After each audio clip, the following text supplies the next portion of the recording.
Finally, there are a lot of things confirmed regarding the Galaxy S3 Ultra.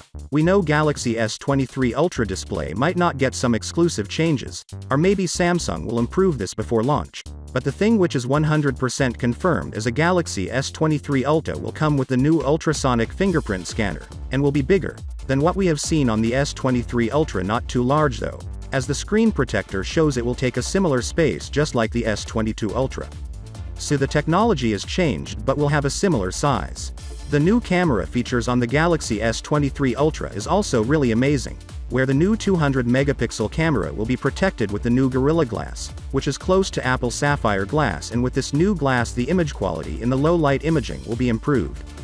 For the first time in Galaxy Device S23 Ultra we're going to feature sensor shift stabilization, along with 8K video recording with 30 FPS and 4K video at 120 FPS.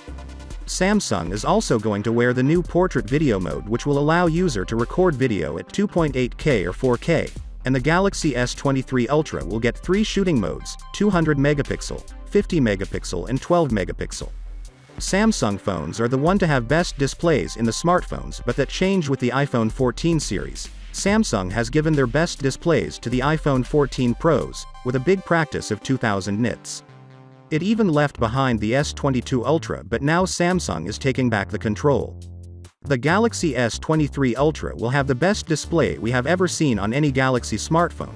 According to latest leaks, the maximum brightness of S23 Ultra's display can be above 2200 nits, meaning Samsung is planning to surpass the iPhone 14 Pro Max in terms of brightness. It's also reported that the Galaxy S23 Ultra screen uses 45% less power than its predecessor, and we are going to see much better battery life, thanks to less power consumption by display. The iPhone 14 Pro Max have a peak brightness of 2000 nits, but we are seeing 2200 plus nits on the S23 Ultra. However, it might not be the case. The display specialist for XDA developers Thailand argues that the Galaxy S23 Ultra might not take the crown just yet.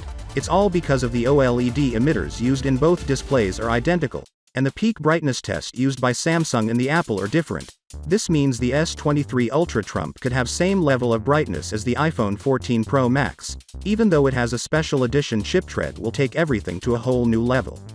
So, without been said, let me know your thought in the comment below, and if you are new here please subscribe. Peace out.